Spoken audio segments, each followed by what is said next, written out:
Whitman is known for his extreme views about himself and his country. He is patriotic, and in his poem, Song of Myself, this idea becomes very obvious to his readers. I will not be looking at every change made between the years, but I will focus on parts that interest me and focus on the way Whitman speaks about himself and the country and the changes he made to make those viewpoints stronger. The organization of this poem, when it appears in Leaves of Grass, has an immense change from 1860 to 61 to the 1881 to 82 version.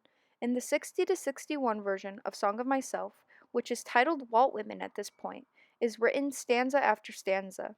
This way of organizing makes the poem long and drawn out, with idea after idea to try and analyze and understand. Later, in 1881 to 82, Whitman changes the organization and structure completely. He breaks his poem into sections, 52 to be exact. I believe this way of organizing makes it easier to locate his main ideas and to see where the ideas begin to change. He talks about democracy as not only a political stance, but as a way of life. I think before it was titled and before it was broken up, people thought that this poem was strictly about Whitman. Later, after it is titled and broken up into separate parts, the ideas are more separated, almost creating a stronger link and story for the readers to follow.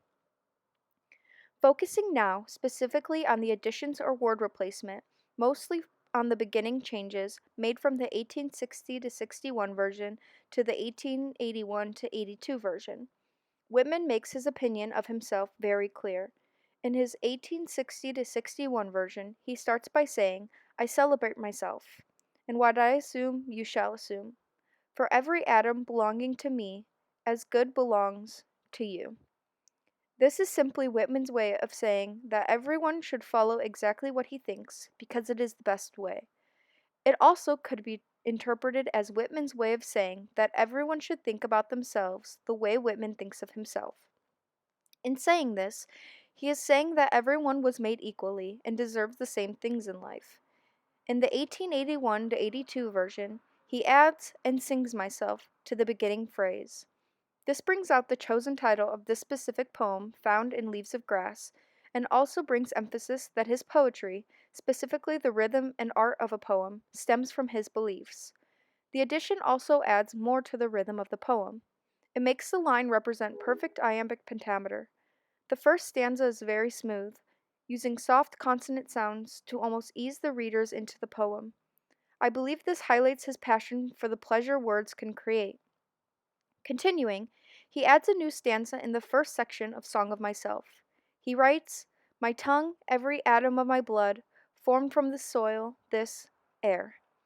The emphasis on his tongue can represent his pride in the way that he is able to use words to create a wonderful sound. It is the first thing of himself that he specifically talks about, and I believe he added this to emphasize his earlier choice in soft consonant sounds for a specific goal.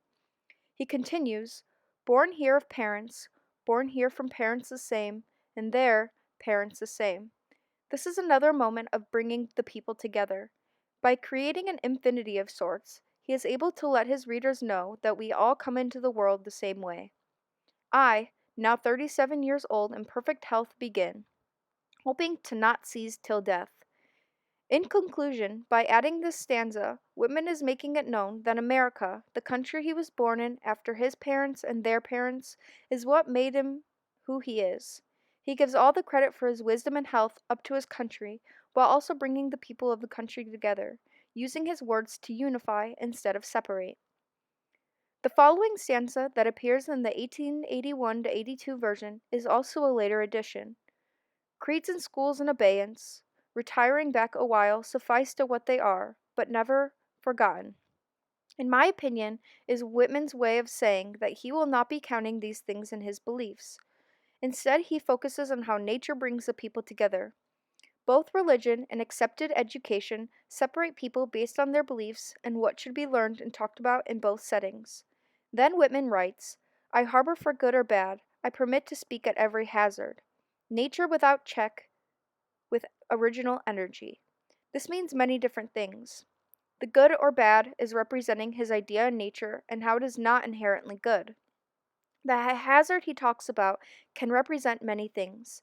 natural disasters, poisonous plants, or even going back to the biblical reference of Adam and Eve and the forbidden fruit. Whitman wants his readers to know that he is not ignoring the damage and chaos that nature can bring, although these things do not take away from the beauty, unity, and peace that it brings to the world. The original energy Whitman speaks of is there to remind his readers that he is talking about a natural and unique piece of the world. This might also allude to Whitman bringing his own original ideas to the table when it comes to talking about poetry, especially when it is separated from church and education.